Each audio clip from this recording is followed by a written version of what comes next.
Selamat sore rekan-rekan sejawat semua, penggiat herbal.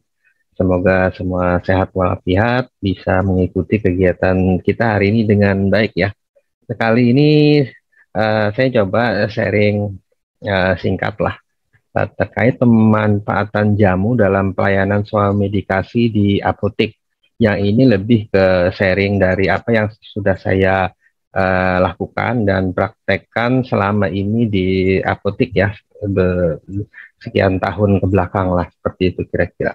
Karena teman-teman baik yang dari apoteker maupun pengobat tradisional, ramuan, biasanya, nah khususnya yang di apotek ya, masih banyak yang menanyakan terkait seperti apa, bagaimana, boleh apa tidak, kan banyak pertanyaan seperti itu. Jadi saya akan sharing sedikit karena waktu singkat ya, saya coba ini ya, dapat mungkin agar memenuhi. Nah, terkait dasar hukumnya sendiri sebenarnya sudah lengkap dan komplit ya, tidak ada keraguan lagi dari undang-undang yang paling tinggi, Kesehatan 36 2006 terkait sediaan farmasi, di mana di sana sediaan farmasi itu termasuk obat tradisional. Nah, jadi jelas ya. Kemudian di pelayanan sendiri ada yang terkait obat tradisional, kemudian pelayanan kesehatan tradisional ya. Kemudian untuk pengamanannya sendiri ada di PP 7298 dan juga untuk prakteknya di PP 51 2009. Nah, kemudian terkait dengan penyerahan obatnya sendiri, bisa dilihat di PMK 91993 itu tentang kriteria obat yang dapat diserahkan tanpa resep dokter ya, atau dalam hal ini swamedikasi. Di sana disebutkan obat-obat sediaan farmasi apa saja yang bisa masuk kategori yang bisa diserahkan oleh apoteker tanpa resep dokter ya. Nah, selain itu tentu ada PMK 73 standar pelayanan kefarmasian di apotek dan juga PMK 3421 tentang standar pelayanan kefarmasian di klinik. Nah, di sini kita mengikuti acuan dalam memberikan pelayanan farmasi klinik dengan komoditas sediaan obat bahan alam. Nah, selain itu masih banyak, kalau mau dikulik lagi yang lain, bagaimana sih dalam memberikan pelayanan swamedikasi itu ya. Jadi sangat-sangat luas sekali. Oke. Coba kita lanjut. Nah, kalau kita lihat dari latar belakang sendiri, Indonesia itu merupakan negara dengan sumber daya kekayaan hayati terbesar kedua di dunia setelah Brasil. Nah, di mana potensi kekayaan alam kita serta tanaman obat itu telah dimanfaatkan oleh para leluhur kita untuk mengatasi masalah kesehatan. Sehingga ini patut dilestarikan dan dikembangkan agar terwujud penggunaan obat bahan alam yang aman, bermutu, dan berkhasiat dalam rangka meningkatkan derajat kesehatan masyarakat.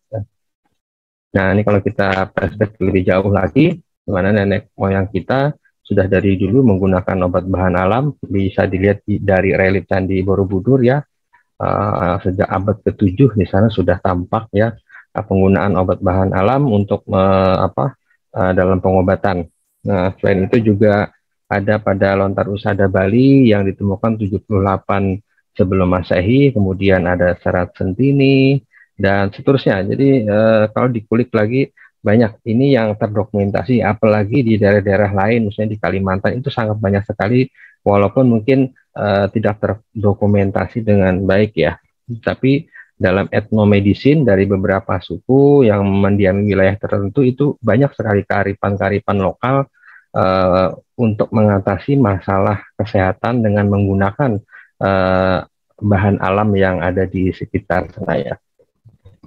Nah, dalam perkembangannya sendiri, uh, obat tradisional itu di Indonesia seperti yang kita tahu sekarang sesuai regulasi yang ada itu terbagi tiga ya. Ada jamu yang mana keamanan dan khasiatnya itu dibuktikan secara empiris berdasarkan pengalaman ya. Jumlahnya ada lebih dari 12.000 item. Kemudian ada ya, obat herbal terstandar OHT yang mana ini keamanan dan khasiat dibuktikan secara ilmiah melalui uji praklinik pada hewan dan bahan bakunya pun telah distandarisasi. Nah, kemudian ada fitofarmaka yang mana keamanan dan khasiatnya dibuktikan secara ilmiah melalui uji praklinik dan uji klinik bahan baku dan produknya telah distandarisasi, yang mana ini baru ada 26 jenis ya. Nah, kalau kita lihat ini yang sudah diproduksi untuk fitofarmaka ini ada untuk penggolongan terapinya, kelas terapinya ada imunomodulator, tukak lambung, anti diabetes, anti hipertensi, kemudian ada yang untuk melancarkan sirkulasi darah dan meningkatkan kadar albumin. Selain itu yang sedang akan dikembangkan yaitu anti hiperlipidemia, kolesterol, pelancar ASI, hepatoprotektor, pengobatan nyeri sendi, osteoartritis, kemudian diare, kemudian untuk peningkatan fungsi kognitif dan percepatan proses penyembuhan luka ya, mengurangi nyeri haid dan meredakan gejala batuk pilek. Nah, yang belum dikembangkan, ke depan akan dikembangkan, ini kelas terapi untuk obesitas, anemia, stunting, konstipasi, ajupan untuk kanker, ajupan untuk meningkatkan kadar trombosit, kemudian juga ada komplementer untuk pengobatan lupus, antielmetik, dan diuretik. Nah, yang mana kebijakan pemerintah ke depan, ini nanti fitofarmaka dan obat herbal standar ini akan masuk ke dalam pelayanan kesehatan formal ya, seperti di puskesmas ataupun rumah sakit.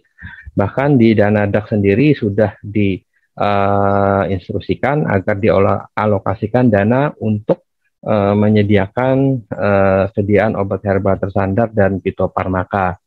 Nah, termasuk di etalase e-katalog ini juga sudah tersedia ya. Jadi ke depan obat tradisional khususnya fitofarmaka dan obat herbal terstandar ini akan masuk secara bertahap di pelayanan kesehatan formal. Nah, jadi ini menjadi perhatian kita semua sebagai penggiat herbal untuk terus memperdalam, terus belajar ya terkait obat bahan alam ini, karena ini salah satu kemandirian farmasi nasional Indonesia ya, karena kita tahu obat-obat kimia yang ada itu hampir 96% itu dari impor ya.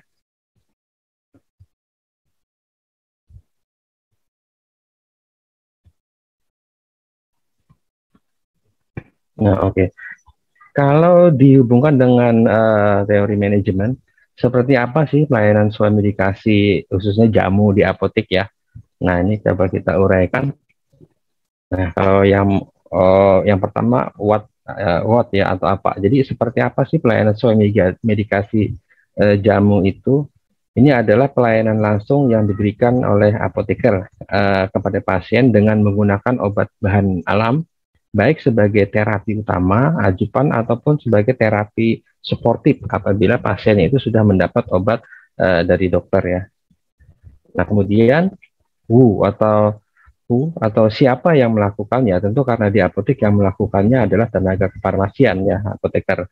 Nah, seperti definisi dari pelayanan kefarmasian oleh Prof. Linda Strand, itu disebutkan bahwa apoteker memiliki tanggung jawab kepada pasien secara langsung.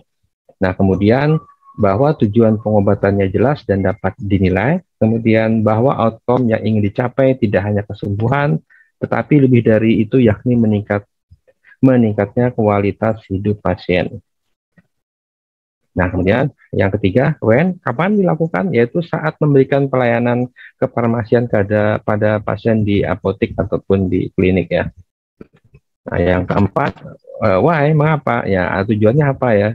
Karena dalam rangka itu tadi meningkatkan outcome terapi dan meminimalkan risiko terjadinya efek samping karena obat. Nah, untuk tujuan keselamatan, pasien safety, sehingga kualitas hidup pasien atau quality of life-nya itu terjamin. Nah, bagaimana caranya? Nah, caranya yaitu dengan menjalankan praktek pelayanan farmasi klinik di apotek dengan profesional. Jadi tidak seperti pelayanan konvensional ya, orang datang nyari obat dijualin gitu ya, seperti transaksi jual beli, bukan seperti itu. Jadi pelayanan asuhan kefarmasian. Jadi simpulannya merupakan pelayanan farmasi klinis, cuman komoditasnya aja lebih fokus kepada sediaan obat bahan alam seperti itu. Nah, sebelum kita masuk ke pelayanan, bagaimana memberikan pelayanan swamedikasi herbal ini, tentu kita harus memahami atau mengetahui dalam memberikan pelayanan suami dikasih itu harus bersifat holistik ya. Artinya kita harus memahami kondisi penyakit itu sendiri yang dialami pasien, harus memahami riwayat penyakitnya, memahami riwayat pengobatannya selama ini sudah dapat obat apa saja ya, termasuk kalau kemungkinan ada alergi atau tidak ya. Kemudian harus kita pahami juga pola makan, pola hidup, dan lingkungan di mana pasien kita itu uh, tinggal ya. Nah, kemudian bisa menjadi pendengar yang baik, kemudian mampu menjadi konselor, pendamping sekaligus motivator yang baik ya, dan mampu memberikan pilihan terapi yang tepat. Jadi kalau kita berkomitmen untuk berpraktek benar-benar praktek memberikan pelayanan asuhan kefarmasian, khususnya dalam soal medikasi holistik dengan menggunakan salah satunya komunitas obat bahan alam, tentu tidak semata-mata hanya itu saja. Jadi kita harus memandang pelayanan kita itu secara menyeluruh holistik ya. Jadi kita perlu banyak belajar lagi ya teman-teman. Nah, dalam menjalankan praktek ada prinsip-prinsip yang harus kita ketahui. Nah, yang pertama tentu dalam memberikan pelayanan kita harus punya data. Jadi kita susun dulu database pasien, baik itu data keluhannya, subjektif maupun yang objektif, data laboratorium dan lain sebagainya. Kemudian baru kita asesmen, melakukan evaluasi dari database tadi terkait bagaimana farmakoterapinya ataupun fitoterapi apabila kita menggunakan berdampingan dengan obat alam, kemudian problem masalah dan DRP-nya ya, baru masuk identifikasi penyakit, lalu kita simpulkan, lalu kita bikin rencana pelayanan kefarmasian dengan menggunakan herbal. Nah, terus lanjut dengan implementasi rencana pelayanan, dilanjutkan dengan monitoring. Nah, bagaimana sih dokumentasi pelayanan farmasian? Jadi kita menggunakan kaidah-kaidah seperti di pelayanan farmasi klinis. Nah, yang mana kita mengikuti PMK 73 ya, standar pelayanan farmasian di apotek ya. Jadi dokumentasi disusun dengan pola SOAP, subjektif, objektif, assessment, dan plan agar memiliki kesinambungan pola pikir dengan profesi kesehatan yang lain yang sudah lebih dulu menerapkan pola ini. Namun tentu dengan modifikasi terkait keputusan profesional apoteker dalam memberikan pemilihan terapi. Karena apa? Kalau kita di rumah sakit, kita dalam sebuah tim ya, di mana di sana ada medis, ada perawat, dan tenaga kesehatan yang lain, dan kita di sana sebagai konselor ya, pendamping dan memberikan arahan, masukan apabila diperlukan, sehingga nanti keputusan ada di tangan medis. Nah, lain halnya kalau kita praktek soal medikasi di apotek, itu murni keputusan profesional seorang apoteker. Nah, sehingga kita harus membuat suatu SOAP sampai dengan asesmen dan plan-nya itu sampai ke pilihan terapi dan implementasinya serta monitoring dari fitoterapi yang kita gunakan, baik itu sebagai herbal tunggal ataupun sebagai terapi suportif pendukung apabila pasien itu sudah mendapatkan obat medis ya. Nah, seperti itu.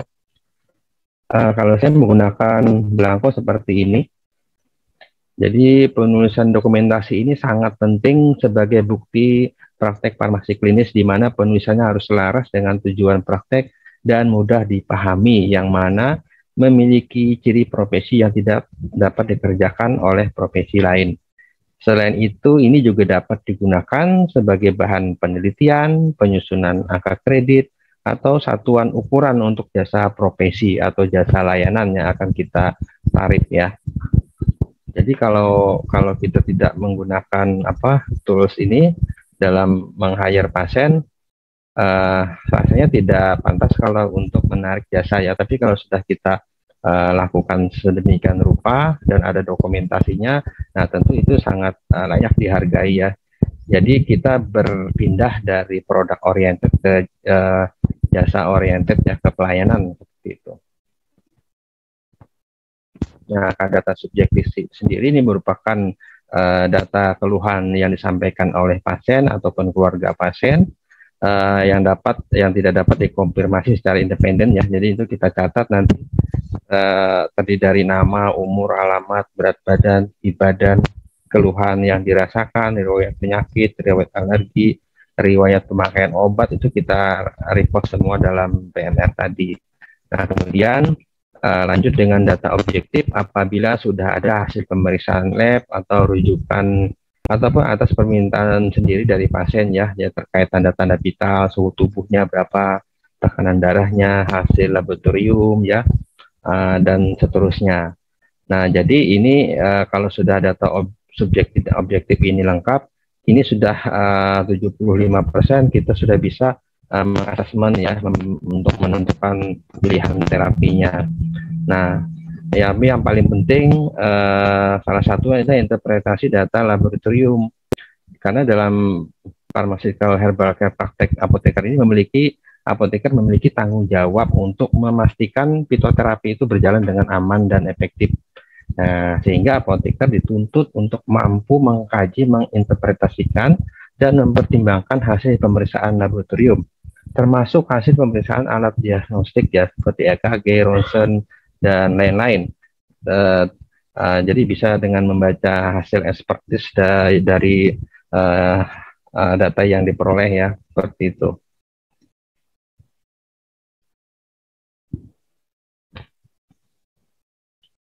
Nah, interpretasi data lab ini ada beberapa, tapi yang paling umum yang bisa kita gunakan cukup 4 ya, ataupun 3 ya. Yang pertama hematologi, pemeriksaan darah. Yang kedua kimia darah. Yang ketiga urin analisis. Keempat elektrolit.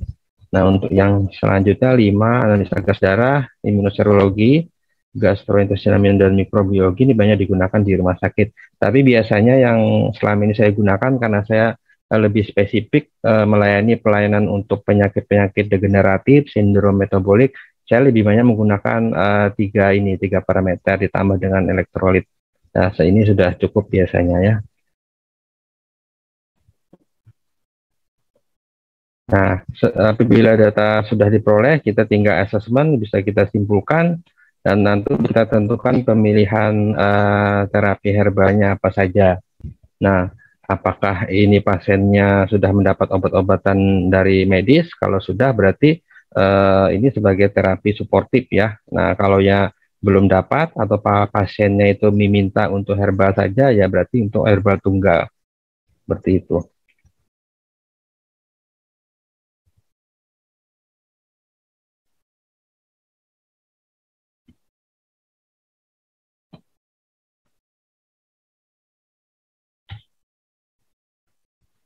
Bentar Pak Iwan, kok di layar saya hilang ini ya, slide-nya. Oh.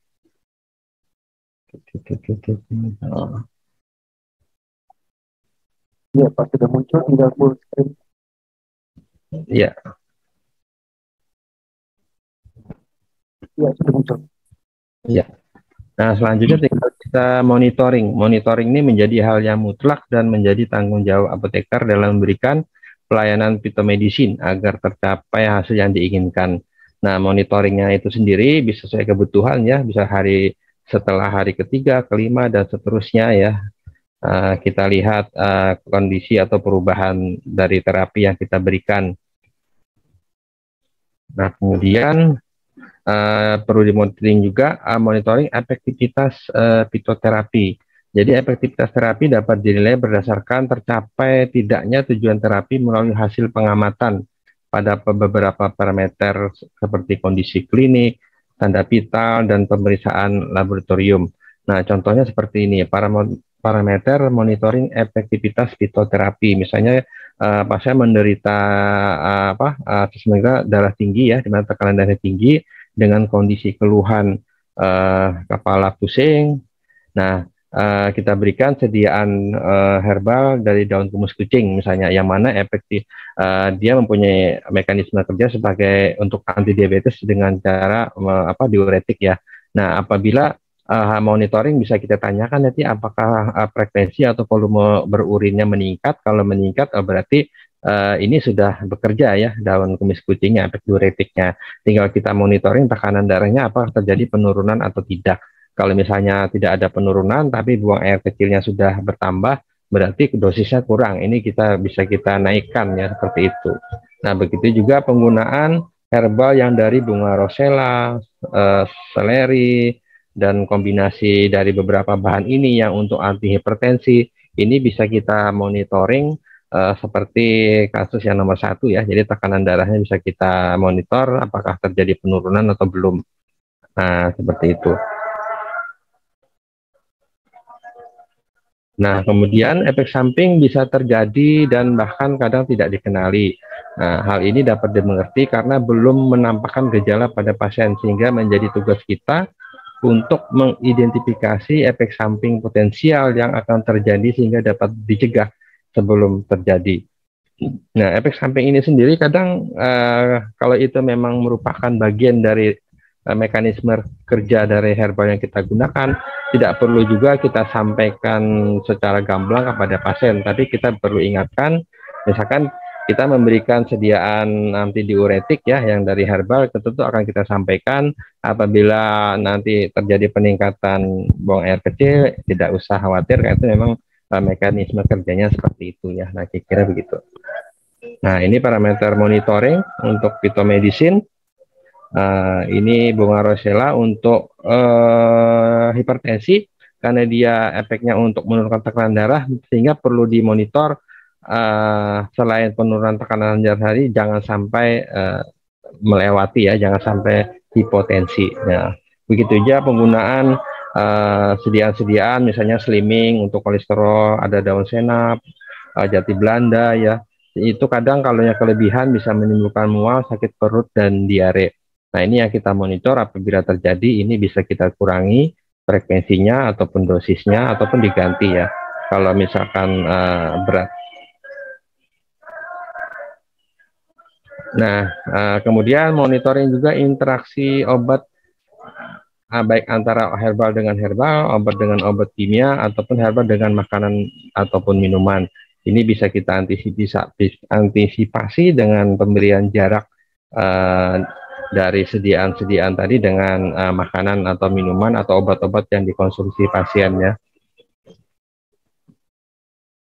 Nah, kemudian monitoring toksisitas ini biasanya hati-hati untuk kasus-kasus tertentu pada pasien yang usia lanjut, yang mana dia sudah punya penyakit-penyakit degeneratif dengan mendapatkan obat lebih dari 5 macam, sehingga itu perlu pendampingan monitoring khusus ya. Nah, seperti itu. Nah, ini kalau disingkat alurnya seperti ini. Kita kumpulin data pasien, baik subjektif, objektif, kemudian interview riwayat penyakit dan pengobatan, lanjut kita asesmen, kita identifikasi penyakitnya dengan menggunakan pengamatan dan interpretasi data klinik. Lalu kita simpulkan, kita tentukan plannya, termasuk nanti formulanya, dispensingnya seperti apa. Tentu kalau menggunakan sediaan farmasi seperti obat herbal standar ataupun fitofarmaka sudah tidak ada masalah ya, karena sediaannya sudah jadi siap saji dan sudah ada ketentuan cara pemakaian, sehingga tinggal mengikuti regimen dosisnya. Tapi kalau menggunakan ramuan, tentu ini sangat lagi artis sekali.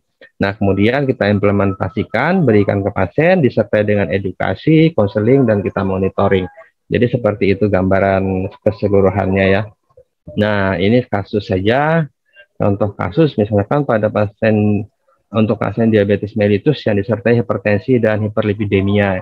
Ini Nyonya ST 56 tahun, tinggi badannya 150, berat badannya 80 kg, berarti ini gemuk ya, obesitas. Datang dengan keluhan tangan kebas, gatal-gatal, sering pusing, tengkuk, kaku, pegal, sulit tidur sudah 1 bulan, dan selera makannya sukanya yang enak-enak. Nah, ada hasil pemeriksaan objektifnya, memang tinggi tekanan darahnya 180/100, kemudian gula darah puasanya 180, ini sudah diabetes, kemudian gula darah 2 jam PP-nya 300, HbA1-nya di atas 7, kemudian LDL 280, trigliserid 250, HDL-nya 30. Nah, jadi kita tanyakan kepada pasien, kita asesmen ya. Jadi ternyata pasien sudah mengkonsumsi amlodipin tapi dosis pemeliharaan ya 1x1, sehingga mungkin kurang karena dia mempunyai gejala apa DM dan hipertensi dan kolesterol tinggi ya, hiperlipidemia, namun belum dapat obat anti diabetik dan obat anti hiperlipidemianya. Nah, ini kita masukkan dalam tool SOAP, keluhannya tadi kita masukkan, data subjektif objektifnya, kemudian kita asesmen, konsumsi amlodipinnya 5 mg 1 kali 1, nafsu makannya baik, obesitas, belum dapat obat anti diabetes dan obat apa uh, untuk kolesterolnya ya. Nah, kita rekomendasikan dalam plan terapinya tentu edukasi pola makan, kurangi konsumsi karbohidrat, garam, gula, lemak ya, olahraga yang sesuai, kemudian edukasi terkait kondisi penyakitnya, kemudian dosis amlodipinnya juga disarankan untuk dinaikkan menjadi 10 mg 1 kali 1. Nah, kemudian untuk penggunaan formula herbalnya ada 2 macam, kombinasi dari ini yang ramuan ya, kayu manis, kelabet, daun salam dalam kemasan tea bag 2 gram diminum 2 kali 2 ditambah air panas 200 ml. Nah, kemudian yang kedua untuk hipertensi, Rosella stevia juga dalam dosis yang sama, ini digabung.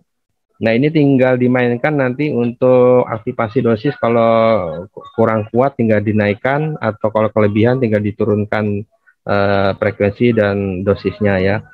Nah, kemudian untuk saran-saran untuk makanannya juga kita sarankan harus makan jus nanas, apel ya, atau bawang putih, lemon, atau acar, atau bikin acar nanas, bawang putih dan timun supaya pembuluh darahnya tidak mengeras, supaya darahnya juga tidak kental dan membantu menurunkan tekanan darah ya melalui makanan yang dikonsumsi sehari-hari. Nah, nanti kita monitoring hari ketiga, kelima, ketujuh dan seterusnya ya.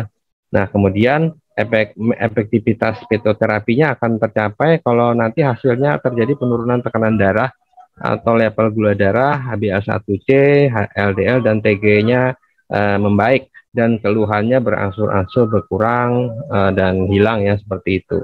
Nah, ini gambarannya.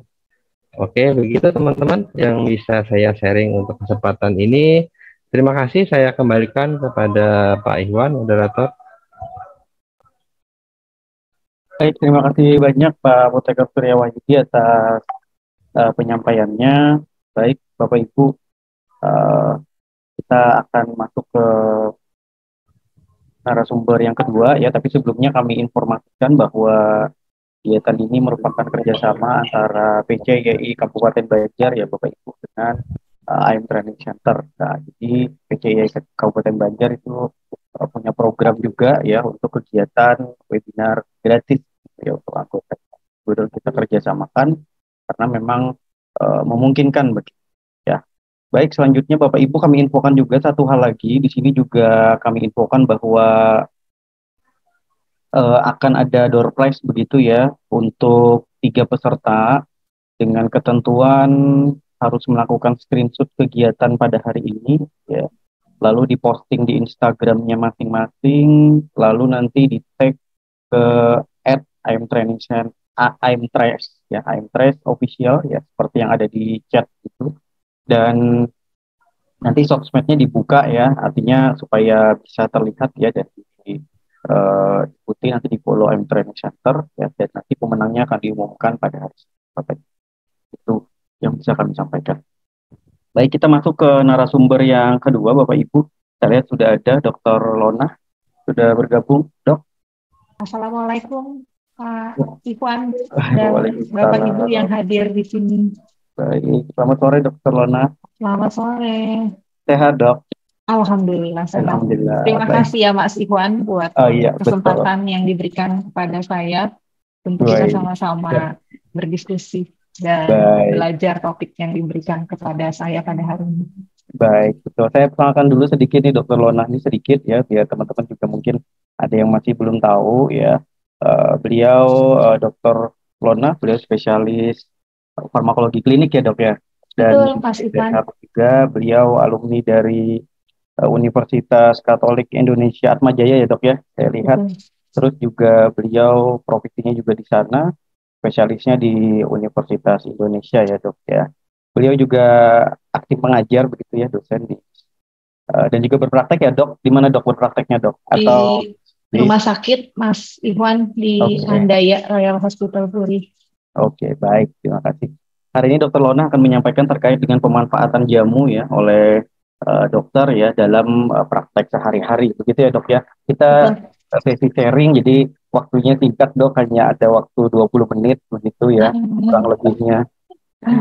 Jadi kita akan diskusi gitu. Oke. Baik, terima kasih Mas Iwan. Oke, silakan dok. Iya, teman-teman panitia, apakah share screen saya terlihat? Sudah terlihat dok. Oke, untuk filenya juga sudah saya berikan ke panitia. Mas Iwan, sekiranya ada kehalangan atau rintangan pada saat saya share screen, mohon dibantu. Terima kasih sekali lagi. Baik, dok. Assalamualaikum Bapak Ibu, sahabat M-Trace yang sudah hadir pada siang, bukan siang, ini sore hari ya, menjelang malam. Di sini saya mendapat kesempatan dari M-Trace untuk berbagi informasi mengenai tapi pemanfaatan jamu oleh tenaga kesehatan, yang kebetulan saya adalah dokter dan di sini juga cukup banyak teman-teman farmasi dalam praktek sehari-hari. Tadi sudah disampaikan oleh pembicara sebelumnya bahwa Indonesia ini merupakan negara yang kaya dengan potensi sumber daya alam hayati, termasuk tanaman obat. Dan sebagai negara yang posisinya atau terbentang di daerah tropis, tentunya dalam hal kepemilikan keanekaragaman hayati, dalam hal ini adalah tumbuhan obat, Indonesia merupakan negara terbesar kedua di dunia. Tadi sudah disampaikan juga sebelumnya, atau yang pertama adalah Brazil. Dan sudah sejak lama sebenarnya para leluhur bangsa Indonesia memanfaatkan tanaman obat sebagai sarana untuk menjaga kesehatan serta mencegah penyakit. Dan perlu diketahui juga sekali lagi oleh kita bersama-sama, manusia sudah menggunakan tanaman sebagai obat sejak dimulainya peradaban, yang awalnya digunakan sebagai sumber makanan. Seiring dengan perkembangan zaman, tanaman tersebut diketemukan dan digunakan sebagai obat. Dan hampir setiap suku bangsa yang ada di Indonesia punya khasanah pengetahuan serta cara tersendiri mengenai pengobatan tradisional. Oleh karena itu, kita sebagai tenaga kesehatan harus bisa memahami kondisi-kondisi yang tadi saya sampaikan dan memanfaatkan tanaman obat yang merupakan salah satu kekayaan yang ada di Indonesia dalam praktek sehari-hari dengan bijaksana, dan tentunya tujuan utamanya adalah membawa kebaikan dan manfaat untuk umat manusia, termasuk juga untuk pasien-pasien kita. Obat tradisional adalah obat yang digunakan secara turun-temurun oleh masyarakat untuk mengobati berbagai penyakit dan dapat diperoleh secara bebas di alam. Sesuai dengan peraturan Menteri Kesehatan, jadi sedemikian rupa pemerintah, regulator memperhatikan terkait dengan obat tradisional. Mereka membuat peraturan, salah satunya adalah tentang izin usaha industri obat tradisional dan juga pendaftaran obat tradisional. Mereka mendefinisikan juga apa itu obat tradisional, yang merupakan bahan atau ramuan bahan, bisa berupa tumbuhan, bisa juga berupa hewan atau mineral, atau campuran dari bahan-bahan tersebut yang secara tradisional digunakan untuk pengobatan berdasarkan pengalaman. Jadi tidak identik hanya tanaman atau tumbuhan, bisa hewan, bisa mineral, atau campuran dari semuanya itu. Dan perkembangan obat tradisional dalam pengobatan tradisional sudah berkembang pesat sekali, khususnya obat tradisional yang berasal dari tumbuh-tumbuhan. Bisa kita lihat dari mana? Bisa kita lihat dari semakin banyaknya bentuk-bentuk sediaan obat tradisional. Terutama sudah dikemas menjadi bentuk yang cukup menarik dan rasanya akan sangat familiar dan bisa diterima oleh kaula muda. Yang sebelumnya identik penggunaan obat tradisional adalah pada kelompok usia tertentu. Nah, perkembangan-perkembangan ini membuat pemerintah, instansi terkait, regulator merasa sepertinya perlu membuat peraturan perundang-undangan. Gunanya adalah untuk mengatur, lalu mengawasi produksi sampai peredaran produk-produk obat tradisional supaya masyarakat kita terhindar dari hal-hal yang tidak diinginkan. Khususnya yang dikhawatirkan adalah munculnya masalah kesehatan. Ada istilah back to nature, kembali ke alam. Dan ini sering dihadirkan, atau statement ini sering dihadirkan dalam produk yang kita gunakan sehari-hari. Dan cukup banyak ramuan obat tradisional yang secara turun-temurun digunakan oleh masyarakat untuk pengobatan saat ini kembali lagi diangkat menjadi topik yang cukup menarik. Sebagian besar dari mereka beranggapan bahwa pengobatan herbal karena dari tanaman obat itu tidak punya efek samping. Namun perlu kita ketahui di sini hal tersebut tidak selalu benar. Sehingga pemerintah, regulator, pembuat kebijakan membuat peraturan sedemikian rupa yang akan mengawasi bagaimana obat tradisional tersebut didistribusikan ke masyarakat dan dipastikan aman. Karena ternyata meskipun berbahan dasar tanaman, tadi saya bilang bisa hewan, mineral atau campuran dari ketiga-tiganya, tetap dapat menimbulkan efek samping. Apa-apa saja atau faktor-faktor apa saja yang mempengaruhi efek samping tanaman obat, mulai dari kandungan zat aktifnya. Karena kita tahu kandungan zat aktif yang ada pada tanaman itu bisa berbeda-beda. Contoh misalnya mahkota dewa.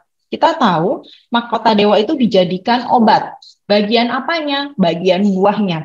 Namun kalau ternyata ada kekeliruan terkait dengan penyampaian informasi dan biji kulit daripada mahkota dewa ini tercampur, itu bisa menimbulkan masalah kesehatan. Seseorang yang mengkonsumsinya bisa mengalami keluhan mulai dari sakit kepala, pusing, mual, muntah, atau sampai syok, itu penurunan kesadaran.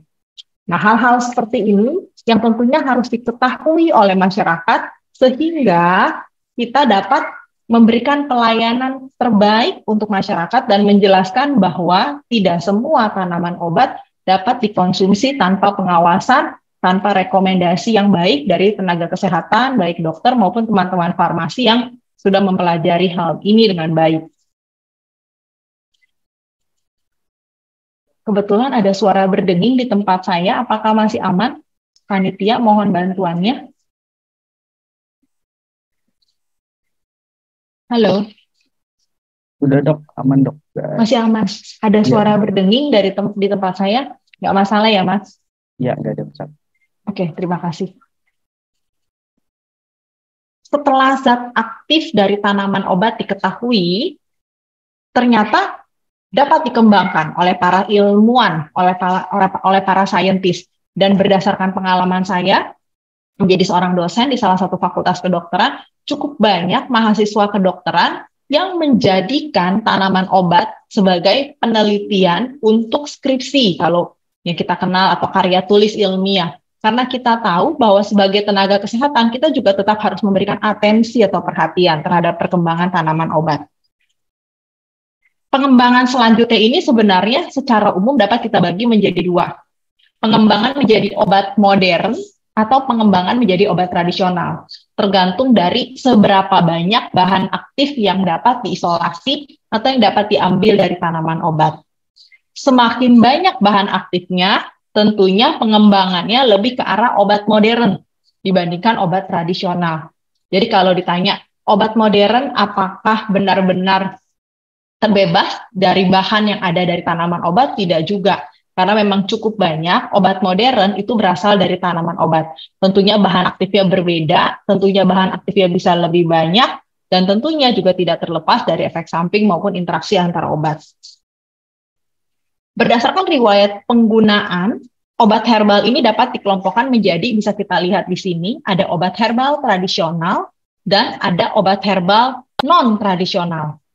Obat herbal tradisional Indonesia yang dikenal sebagai obat tradisional atau jamu, itu mengandung tumbuhan yang telah digunakan secara turun-temurun dan merupakan warisan budaya bangsa Indonesia. Artinya, tanaman obat itu harus benar-benar berada di Indonesia, berasal dari Indonesia, digunakan oleh nenek moyang kita, minimal 3 generasi, yang artinya memang sudah lama dipakai oleh orang Indonesia, termasuk nenek moyang kita. Berbeda dengan obat herbal non-tradisional. Dia juga bisa mengandung tumbuhan, hewan, atau bahan mineral yang tidak memiliki riwayat penggunaan turun-temurun oleh nenek moyang orang Indonesia. Namun sama-sama berpotensi memiliki manfaat kesehatan bagi masyarakat. Sedangkan jamu yang merupakan salah satu kekayaan untuk orang Indonesia itu merupakan atau masuk ke dalam herbal tradisional asli Indonesia. Pengelompokan obat herbal tradisional di Indonesia dibagi lagi, bisa berupa jamu, bisa berupa obat herbal terstandar, bahkan kalau lebih lagi disiapkan dengan baik, distandarisasi dengan baik, masuk ke fitofarmaka. Karena waktunya terbatas, saya langsung skip untuk pembahasan ini, namun di sini bisa kita tahu bahwa yang namanya tanaman obat, yang namanya obat herbal, ada yang tradisional asli Indonesia, ada juga yang bukan atau yang tidak asli Indonesia. Ada bunyi berdenging, semoga suara saya masih terdengar. Jelas, Dok. Terima kasih. Untuk menjamin tersedianya jamu yang aman, yang berkhasiat, yang bermutu, di mana jamu merupakan obat herbal tradisional asli Indonesia, pemerintah Indonesia melakukan langkah dan upaya untuk menjamin keamanan jamu. Karena sebaik-baiknya manfaat obat, termasuk jamu, apabila tidak aman, tetap tidak direkomendasikan untuk dikonsumsi oleh siapapun. Untuk memperkuat data dan informasi ilmiah tentang jamu, pemerintah Indonesia melakukan program sertifikasi jamu yang kita sebut dengan Scientific Based Jamu Development. Penelitian berbasis pelayanan yang mencakup pengembangan tanaman obat menjadi jamu saintifik, jamu yang memiliki dasar-dasar ilmiah dengan standar yang benar-benar bisa dipertanggungjawabkan. Ada beberapa studi di sini, salah satunya adalah studi etnofarmakologi, lalu seleksi formula jamu, dan studi klinik untuk membuktikan terkait dengan manfaat dan keamanannya. Walaupun sebenarnya, tadi juga sudah disebutkan oleh pembicara sebelumnya, karena jamu ini sudah digunakan oleh nenek moyang kita dari generasi ke generasi, keamanannya sudah dipastikan aman, demikian juga dengan manfaatnya berdasarkan pengalaman empiris, dan tentunya harus sesuai dengan pengalaman nenek moyang kita ketika menggunakan jamu untuk kebutuhan atau untuk manfaatnya. Sebagai contoh misalnya, kita tahu bahwa penggunaan lidah buaya sudah lama dikenal dapat memperbaiki atau dapat menyehatkan rambut, khususnya rambut orang Indonesia. Namun, pada saat lidah buaya digunakan untuk kebutuhan lain yang berbeda pemanfaatannya, seperti yang digunakan oleh nenek moyang kita, misalnya untuk memelihara kesehatan rambut, terutama pada wanita, misalnya penggunaan lidah buaya untuk mengobati penyakit mata, baik itu mata merah, mata bintitan, atau lain sebagainya, di mana pemanfaatannya sudah berbeda. Yang satu untuk memelihara kesehatan rambut, yang satu untuk menyembuhkan kelainan atau penyakit pada organ penglihatan. Hal tersebut tentunya tidak dapat digunakan serta-merta tanpa mempertimbangkan faktor keamanan, karena pemanfaatannya juga sudah berbeda. Oke. Riwayat penggunaan tradisional dan non-tradisional produk uji akan menentukan tahap uji yang harus dilalui. Ini hanya sekedar informasi, jadi memang ketika kita mau memastikan terkait dengan keamanan serta manfaat daripada produk atau tanaman obat, ada beberapa tahapan uji yang harus dilalui. Obat herbal yang akan diuji klinik memerlukan beberapa data. Pertama, uji toksisitas, yang kita kenal dengan istilah LD50, teman-teman dari farmasi pasti paham, untuk menentukan batas keamanan dari suatu bahan dengan menentukan dosis yang menyebabkan kematian pada 50% hewan coba.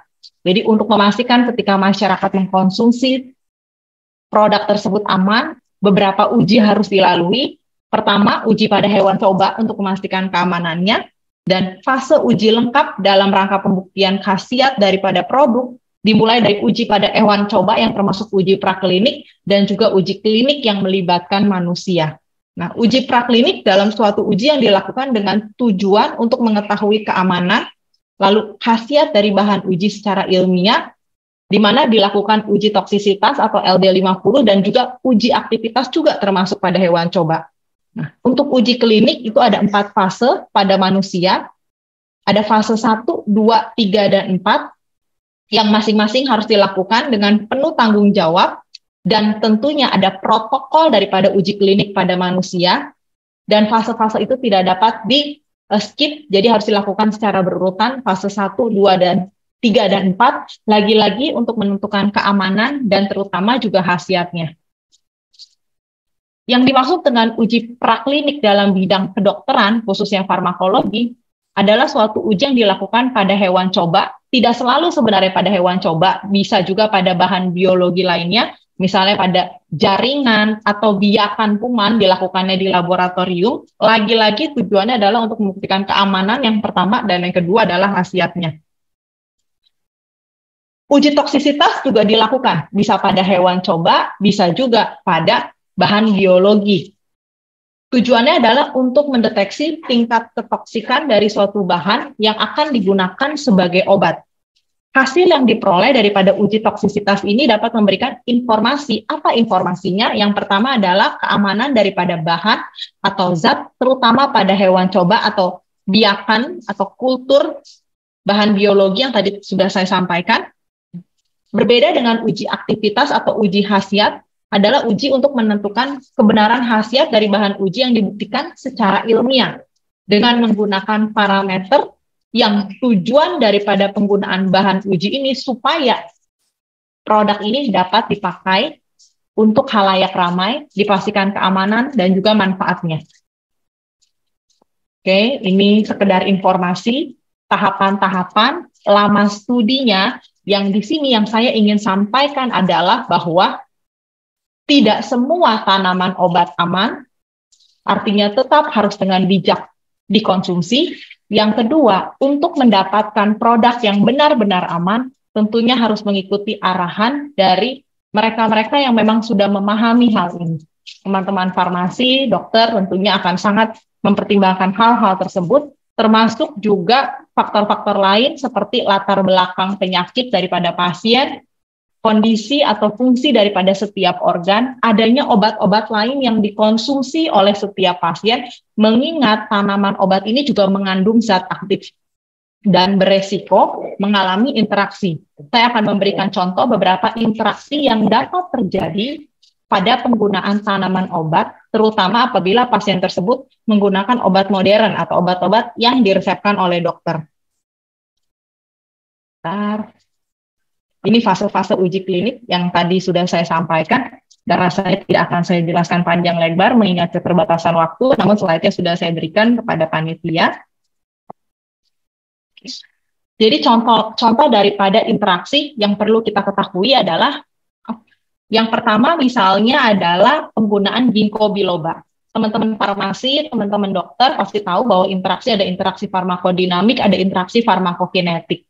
Yang artinya apakah dia berinteraksi pada tempat di mana obat tersebut akan diserap sebelum masuk ke dalam darah atau sebelum sampai ke tempat kerjanya, atau interaksi di tempat kerjanya. Karena setiap obat, setiap zat aktif ada target di mana dia akan bekerja. Nah, sebagai contoh adalah pada penggunaan ginkgo biloba. Perlu diperhatikan, kita tahu bahwa ginkgo biloba merupakan tanaman obat.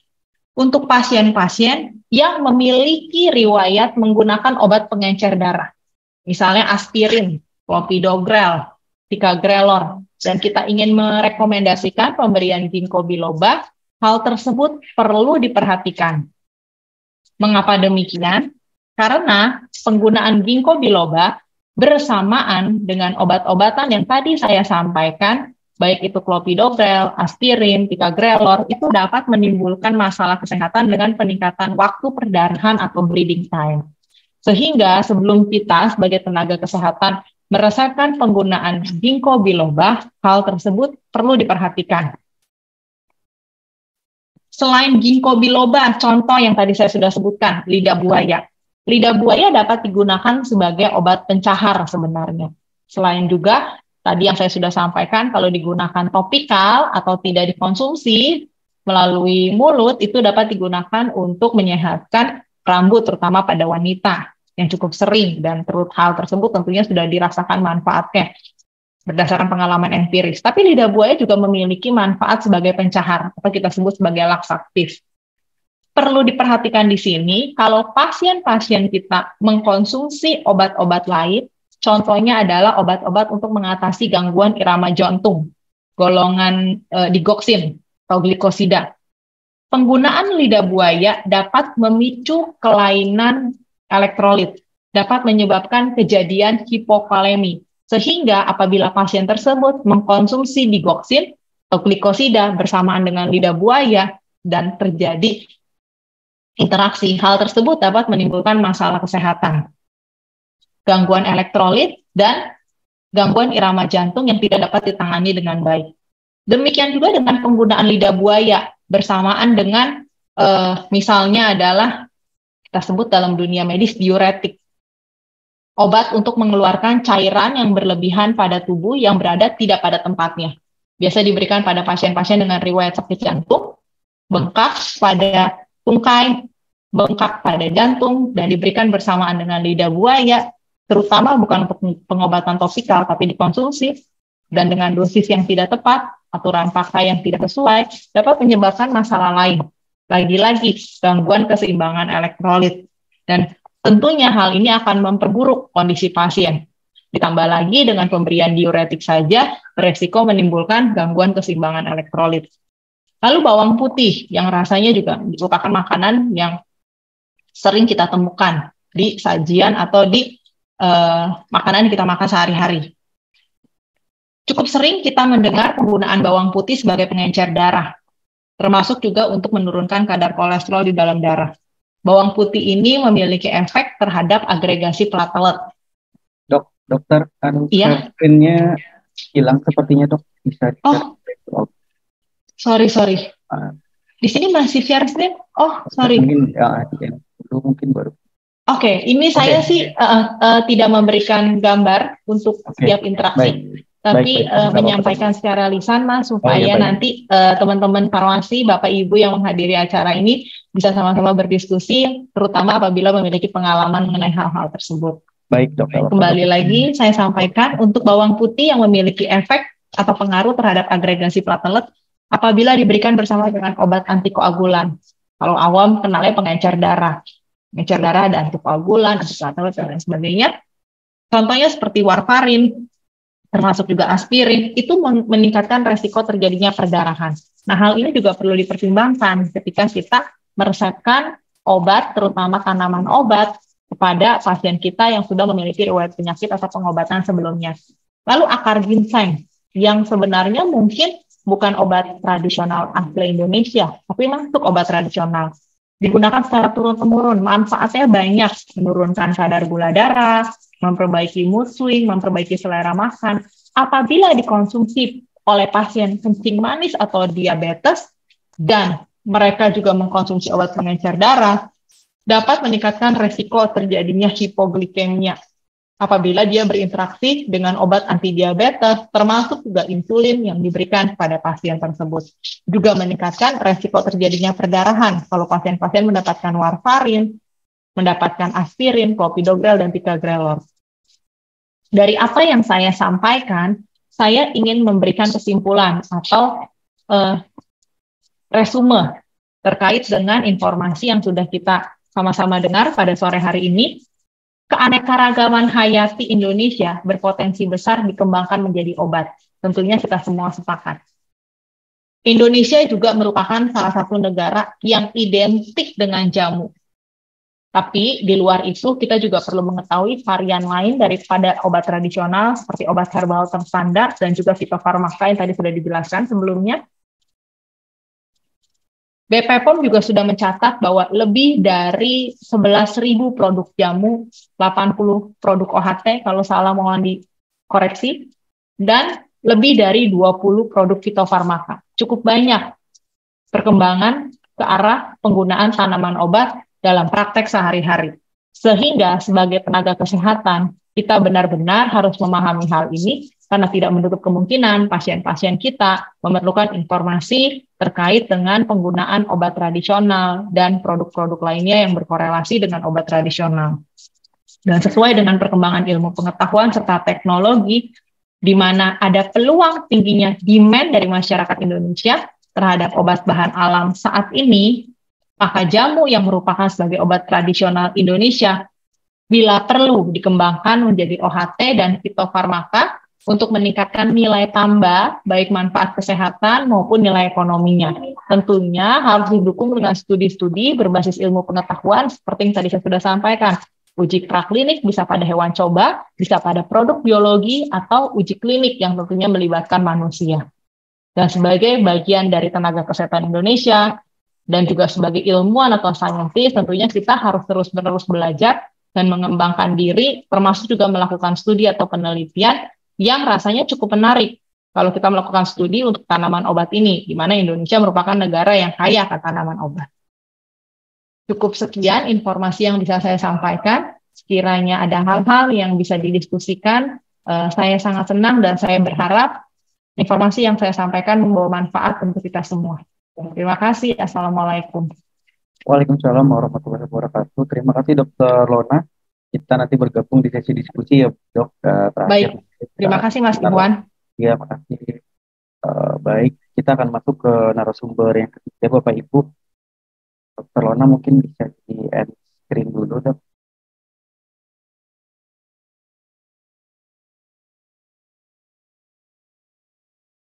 Kita menunggu. Di sini juga nanti ada, baik, terima kasih, Dok. Ada Bapak Dr. Apoteker Fahruk ya, dan saya panggil saja Pak Fahruk, mungkin sudah ada, Pak? Ya, sudah. Mas, Assalamualaikum warahmatullahi wabarakatuh. Waalaikumsalam, Mas Fahruk. Baik, sebelum masuk ke sesi beliau, kami infokan lagi bahwa kegiatan ini merupakan kerjasama antara PCIAI Kabupaten Banjar ya dengan AM Training Center, dan AM Training Center itu banyak kegiatan-kegiatan juga pembahasan tentang herbal ya secara mendalam. Hari ini kita hanya sharing-sharing ya Bapak Ibu ya, di hari Minggu ini, dan juga sekaligus kita memperingati Hari Jamu Nasional begitu. Ya, dan kita langsung masuk ke narasumber yang ketiga, yaitu Bapak Dr. Apoteker Fahruk ya, Pak Rama Yuda, SSI MSc Health, dan beliau akan membahas terkait dengan tanaman obat berkhasiat untuk kesehatan ya. Saya panggil Pak Fahruk gitu ya Pak ya? Iya. Oh, baik. Baik, saya persilakan Pak Fahruk, waktunya 10 menit untuk sharing, mungkin kami persilakan Pak. Baik, terima kasih Pak Moderator. Saya izin share screen. Silakan.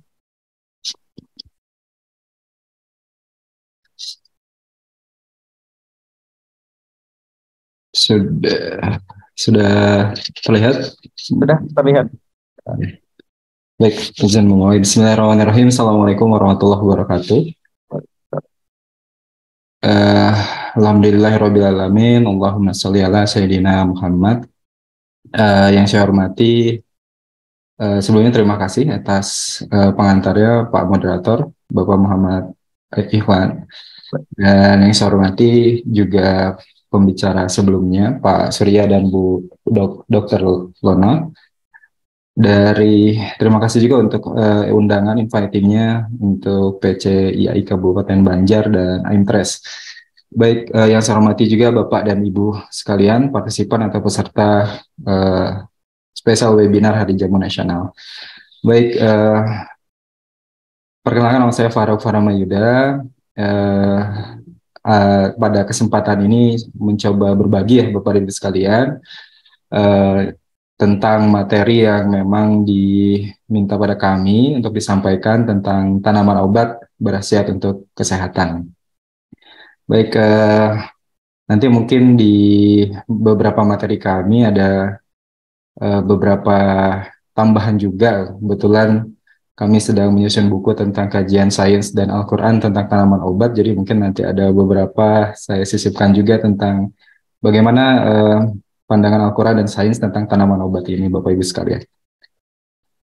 Baik, ini sudah tadi disampaikan oleh beberapa pemateri sebelumnya, bahwa memang kita, alhamdulillah Indonesia itu memang secara sumber atau source dari tumbuhan obat ini cukup banyak ya. Memang di Indonesia Country Study on Biodiversity itu melaporkan bahwa jumlah spesies tumbuhan berbunga di Indonesia itu antara 25.000 sampai 30.000, dan yang berpotensi sebagai tanaman obat mungkin sekitar 40 sampai 50%-nya. Dan sekitar 40 juta orang Indonesia secara historis menggunakan obat-obatan herbal ya untuk perlindungan dan pengobatan penyakit dan masyarakat. Ya kurang lebih memanfaatkan sekitar 6.000 spesies tumbuhan obat ya. Nah ini saya dapat datanya atau keterangan ini dari jurnal. Kebetulan dosen saya waktu itu dan pembimbing saya ketika saya studi lanjut, dan memang beliau mengatakan bahwa jurnalnya tersebut sudah banyak disitasi, artinya memang minat atau ketertarikan masyarakat dunia terhadap jamu itu memang cukup tinggi gitu ya, karena di sini sitasi atau yang mengutip dari publikasi beliau cukup banyak ya. Baik, ini mungkin tidak saya jelaskan panjang lebar karena sudah tadi dijelaskan juga oleh materi sebelumnya. Baik, nah untuk beberapa tanaman obat yang coba saya sampaikan ini memang mungkin tanaman-tanaman obat yang common ya, atau yang biasa kita temukan di kehidupan sehari-hari gitu ya. Baik, jadi biar nanti ketika bisa terbayang dan bisa diaplikasikan atau diinformasikan kepada masyarakat lainnya. Baik, saya coba membahas ini Bapak Ibu sekalian, tanaman obat yang specifically ke satu ke satu khasiat gitu ya, dan khasiatnya ini memang prevalensi penyakit di Indonesianya cukup tinggi Bapak Ibu sekalian. Dan bahan yang saya coba bahas di sini adalah bahan-bahan yang memang itu tadi yang saya katakan biasa kita gunakan ya, source-nya juga banyak di Indonesia. Nah, yang pertama adalah jahe ya. Nama latinnya Zingiber officinale. Dan ini sangat banyak sekali di Indonesia, bahkan ya kalau kita kenal di Indonesia sering disebut juga rimpang-rimpangan atau empon-empon gitu ya Bapak Ibu sekalian, dan ini luar biasa, source-nya sangat melimpah. Dan kita harus bersyukur dan memanfaatkan ini dengan source yang melimpah dibandingkan dengan negara-negara lain. Ternyata potensi jahe ini sangat-sangat tinggi juga Bapak Ibu sekalian. Nah, salah satu yang saya bahas di sini yaitu tentang potensinya tanaman obat ini, potensinya untuk terapi anti kanker atau untuk kemopreventif ya, untuk mencegah terjadinya kanker. Nah, jadi saya coba studi gitu ya, beberapa hari ini ketika ditugaskan saya coba lihat beberapa jurnal yang memang mendukung bahwa mendukung bahwa jahe itu berpotensi sebagai anti kanker. Bapak Ibu sekalian, ini jurnalnya di sebelah kanan pembaca kita. Nah, di jurnal ini menjelaskan bahwa jahe ini dia mereview ya, potensi-potensi jahe dan compounds-nya di situ apa kira-kira yang berpotensi sebagai anti kanker. Dan kesimpulan memang jahe mempunyai potensi sebagai anti kanker untuk payudara, serviks, usus besar, leukemia, untuk kanker hati, kanker prostat, dan untuk kanker di retinoblast. Nah, ternyata kalau saya lihat di sini, setelah saya lihat jurnal ini, coba merangkum atau mereview jurnal ini, saya melihat ada satu senyawa yang cukup powerful gitu ya. Cukup powerful artinya kalau dilihat dari IC50-nya, ini mungkin pengujiannya baru secara in vitro Bapak Ibu sekalian, metodenya MTT assay, langsung ke sel kansernya. Ini IC50-nya itu memang kecil dibandingkan dengan senyawa-senyawa yang lainnya. Ternyata memang salah satu marker dalam jahe ini ada yang namanya sogao, Bapak Ibu. Sogao. Dan sogao itu merupakan suatu polifenolik. Dan kalau kita lihat dari mulai kanker payudara sampai kanker prostat ini, sogao ini punya IC50 yang cukup bagus dan cukup powerful.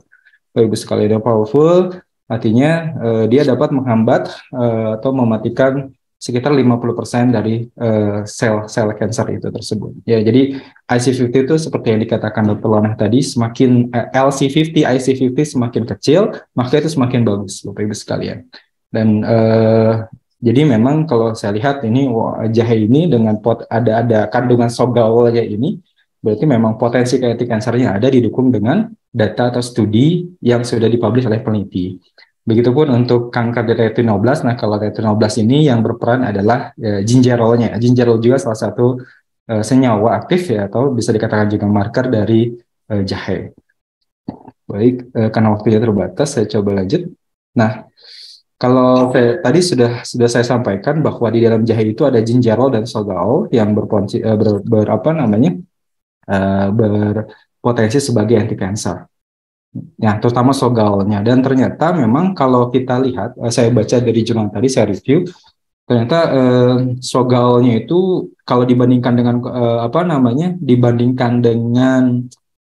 zat aktif yang lain, konsentrasinya itu rendah, Bapak Ibu sekalian, sogalnya. Nah, tapi ternyata tadi kan potensinya paling powerful untuk ke cancer. Nah, yang justru yang banyaknya itu minyak asirinya dan gingerolnya. Nah, tapi ada yang menarik setelah kami baca, setelah kami dalami juga, ternyata sogal itu dia dapat meningkat konsentrasinya ketika ada proses pemanasan sebelumnya. Ketika ada proses pemanasan sebelumnya, ketika ada proses treatment sebelumnya dipanaskan, maka sogalnya itu meningkat. Dan setelah saya telusur lagi, oh ternyata memang ada reaksi kimia yang terjadi di sini. Jadi kalau kita lihat pengolahan jahe dalam bentuk pemanasan sangat disarankan dalam pembuatan produk pangan fungsional maupun untuk pengobatan rumahan. Jadi Bapak Ibu sekalian, kalau kita lihat ternyata kalau dari reaksinya ini, ya ketika ada proses pemanasan, nah gingerolnya ini nanti akan mengalami proses reaksi kimia yang namanya dehidrasi. Nah, dehidrasi itu ada kata hidrasi di situ. Awal kata base katanya adalah hidrat, itu air. Dehidrasi berarti dia kehilangan air. Jadi kalau saya lihat ini ada minus H2O di struktur gingerol ini sehingga menjadi sogal. Nah, itu ternyata berubahnya gingerol atau proses dehidrasi itu ditunjang dengan adanya proses pemanasan, Bapak Ibu sekalian. Itu ya, jadi mungkin pemanasannya itu, treatmentnya itu bisa dilakukan ketika kita melakukan proses pengeringan maupun perebusan, gitu ya Bapak sekalian, dan itu sangat disarankan ketika mengolah jahe. Nah, ini yang saya katakan tadi, saya coba, sekarang kebetulan saya sedang menyusun buku juga tentang kajian sains dan Al-Quran di tanaman obat, dan memang jahe itu juga di dalam Al-Quran disebutkan Bapak Ibu sekalian di surat Al-Insan ayat 17, dan di dalam surga itu diberi minum segelas minuman yang campurannya adalah jahe, atau jahe itu kan bahasa Arabnya zanjabil ya Bapak Ibu sekalian. Nah di situ itu memang belum bisa dipastikan bahwa jahe yang nanti di surga itu memang jahe yang seperti ada di dunia gitu ya. Jadi tidak bisa dipastikan, namun memang nanti minuman-minuman di surga itu kalau tafsirnya menjelaskan bahwa akan ada minuman yang cukup dingin dan ada yang hangat gitu ya Bapak Ibu sekalian. Dan Imam Ibnul Qayyim berkata dalam bukunya, dalam Atibun An-Nabawi, jahe sangat membantu sekali dalam proses pencernaan, melembutkan perut ya. Dan seduhan jahe juga bisa dijadikan untuk sakit persendian, encok, dan gangguan pita suara. Nah, ini saya coba mengcompare ini gitu ya Bapak Ibu sekalian. Tadi saya melihat potensi dari sainsnya dan Al-Qur'annya. Memang kalau dilihat atau dikorelasikan itu memang ada benang merahnya Bapak Ibu sekalian. Meskipun sebenarnya jahe yang dimaksud di sini di ayat ini mungkin belum tentu sama dengan jahe yang ada di kita sekarang Bapak Ibu sekalian. Ya. Baik, selanjutnya tadi tanaman obat yang berpotensi sebagai anti kanker. Nah, ini juga ada tanaman obat yang berpotensi sebagai antivirus ya. Nah, ini kebetulan kalau ini saya coba mengangkat dulu topik penelitian saya tentang kumis kucing Bapak Ibu sekalian, dan saya coba membuat review, dan kebetulan waktu itu sedang ada pandemi ya Bapak Ibu sekalian. Jadi saya mencoba nyari nih tanaman yang potensi ke antivirusnya itu ada gitu Bapak Ibu sekalian. Dan kebetulan waktu itu saya sedang mendalami kumis kucing, dan saya coba lihat-lihat, oh ternyata ada nih potensi. Saya mengumpulkan dari beberapa jurnal beberapa kandungan kumis kucing itu apa, dan saya coba lihat ada di kandungan kumis kucing ini ada nggak potensi-potensi untuk antivirusnya, dan ternyata memang ada. Salah satu contohnya ini flavonoid yang common, flavonoid yang rich, yang banyak sekali di kumis kucing, yaitu ada sinensetin, dan ternyata memang sinensetinnya ini nanti secara penelitian setelah saya review juga dia punya aktivitas untuk menghambat virus COVID-19, tapi masih secara in silico data. Dan beberapa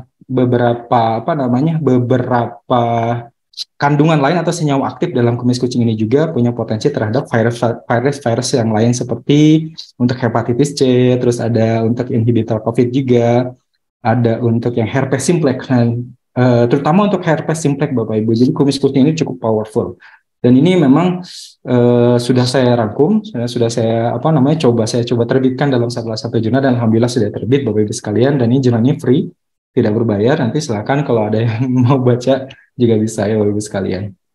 Oke, jadi ini kumis kucing yang berpotensi sebagai antivirus, dan memang penelitian-penelitiannya sudah ada dilakukan juga, terutama untuk ke herpes simplex, tapi potensi-potensi yang lainnya pun ada. Selanjutnya adalah tanaman obat yang berpotensi penyakit yang ketiga yang prevalensinya juga banyak di Indonesia Bapak Ibu sekalian, yaitu untuk diabetes ya, atau kenaikan kadar gula darah. Nah, saya coba juga mengangkat delima ya Bapak Ibu sekalian, delima atau kita sering dalam bahasa Inggrisnya pomegranate, dan atau pome apa gitu ya, kan kita sering tuh ada minuman-minuman pome gitu ya, dan itu sebenarnya isinya delima ya Bapak Ibu sekalian. Nah, saya coba review lagi, coba lihat beberapa jurnal, ada nggak potensi delima ini sebagai obat anti diabetes. Dan ternyata aqueous extract atau ekstrak air buah delima ini dia punya potensi Bapak Ibu sekalian untuk sebagai anti diabetes. Jadi ekstrak air buah delima memiliki aktivitas anti diabetes potensial dengan mencegah peningkatan berat badan dan penurunan glukosa.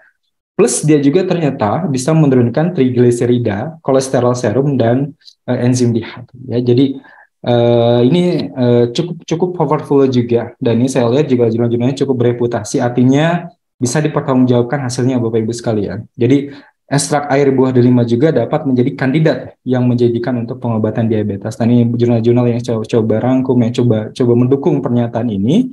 Ini ada jurnal-jurnal yang levelnya Q1 gitu ya, yang reputasinya cukup baik, mengatakan bahwa memang ekstrak airnya itu berpotensi untuk menurunkan kadar gula darah Bapak Ibu sekalian. Nah, setelah saya coba baca lagi, coba review lagi, apa sih sebenarnya senyawa aktif yang berperan sebagai anti diabetes atau menurunkan kadar gula darah pada delima ini, terutama di ekstrak. Kenapa saya condongnya juga ke ekstrak air, supaya nanti ini penggunaannya mudah, tinggal jus aja gitu, juicing aja Bapak Ibu. Jadi kita tinggal meminum jusnya saja gitu ya, mungkin tanpa gula juga atau menggunakan gula yang rendah kalori. Ternyata memang dia ada satu kandungannya yaitu ellagic acid ya, dia merupakan polifenolik ya Bapak Ibu sekalian, polifenolik, dan cyanidin 3 glycosides. Dia merupakan suatu antosianin juga yang terikat dengan glycosides ya. Nah, jadi kalau dilihat dari kedua senyawa aktifnya ini yang tadi yang diduga berperan sebagai anti diabetes, karena di jurnal itu menyebutkan senyawa yang abundan, yang rich, yang banyak di dalam di dalam delima itu adalah senyawa ini, dan ternyata senyawa-senyawa ini larut di dalam air Bapak Ibu sekalian. Makanya itu mungkin alasannya kenapa ekstrak airnya gitu ya Bapak Ibu, atau yang kita juicing itu dia berpotensi sebagai anti diabetes, karena si airnya itu bisa menarik komponen aktif yang ada di dalam daun delima gitu ya. Dan delima juga ini salah satu pohon atau buah yang disebutkan juga dalam Al-Quran di surat Ar-Rahman ayat 68. Ya, sama ya Bapak Ibu tafsirnya, jadi Allah menjelaskan sifat surga yang digambarkan pada ayat sebelumnya. Jadi menjelaskan sifat surga yang dijelaskan pada ayat sebelumnya, terdapat buah-buah yang berpasangan, namun pada ini juga menggambarkan sifat surga yang lain, terdapat banyak buah-buahan, kurma, dan buah delima. Ya, jadi memang ini salah satu buah yang muncul juga di dalam Al-Quran. Oke, ini yang terakhir. Ini saya coba bahas tentang penyakit yang sering juga terjadi, yaitu hipertensi atau kenaikan tekanan darah tinggi. Dan ada beberapa tanaman obat yang memang berpotensi untuk menurunkan tekanan darah. Nah, salah satunya adalah bawang putih Bapak Ibu sekalian, ekstrak bawang putih. Nah, saya coba review juga ya literatur yang mendukung bahwa ekstrak bawang putih ini bisa menurunkan tekanan darah, dan memang ada ya Tapi yang menarik adalah memang yang disebutnya di situ adalah garlic extract atau black garlic gitu ya. Jadi memang para ahli itu tidak menyarankan bawang putih itu dikonsumsi mentah-mentah langsung Bapak Ibu sekalian. Dan ternyata ketika saya refer lagi ke Al-Quran dan Sunnah, memang ada salah satu hadis yang menjelaskan bahwa tidak disarankan, tidak dianjurkan memakan atau meminum bawang putih yang segar langsung, karena memang itu baunya memang yang kurang nyaman gitu ya. Nah, kalau secara medis atau secara sains memang baunya yang kurang nyaman ketika kita mengkonsumsi bawang putih tersebut. Nah, yang disarankan apa? Yang disarankan adalah ya membentuk fermentasinya atau mengolah si bawang putih itu sendiri gitu ya, menjadi ekstrak kering, menjadi black garlic. Nah, black garlic ini salah satunya termasuk garlic extract ya, di mana nanti ada fermentasi, di mana nanti ada ada suatu proses pemanasan dalam waktu tertentu yang membuat si bawang putih itu jadi hitam, makanya namanya black garlic. Tapi menurut studi, black garlic ini ternyata dia komponen aktifnya, kandungan polifenolnya dan flavonoidnya yang salah satu komponen aktif di dalam bawang putih itu ternyata lebih tinggi bila dibandingkan fresh garlic, Bapak Ibu sekalian. Ya, fresh garlic. Dan kalau berdasarkan studi tadi, ini juga bawang putih cukup powerful juga Bapak Ibu untuk berpotensi untuk menurunkan tekanan darah tinggi. Tekanan darah, sehingga potensi untuk antihipertensinya sudah ada. Nah, saya coba lihat tadi di internet, di Google, bahwa sebenarnya sediaan atau bentuk-bentuk black garlic dalam bentuk kapsul, dalam bentuk serbuk pun itu sudah banyak beredar di pasaran. Makanya saya rasa ini juga bisa kita manfaatkan. Tapi betul kata Dr. Lena tadi, saya juga kebetulan mengajar juga, ketika mengajar interaksi obat herbal dengan obat sintetik, black garlic ini bawang putih ini salah satu yang bisa berpotensi berinteraksi dengan tadi ya obat-obat yang memiliki efek antiplatelet, sehingga dapat menyebabkan lower blood levels. Jadi kemungkinan akan terjadinya pendarahan. Ya, Bapak sekalian. Nah, yang selanjutnya tanaman obat yang berpotensi sebagai antihipertensi adalah mentimun, Bapak Ibu sekalian. Dan ini juga mudah untuk kita dapatkan ya di Indonesia. Dan berdasarkan studi, memang ekstrak air mentimun ini saya coba baca-baca, saya coba cari-cari jurnal, baik jurnal nasional maupun jurnal internasional, ada yang mendukung memang tanaman ini berpotensi atau buah ini berpotensi untuk sebagai antihipertensi atau menurunkan tekanan darah tinggi.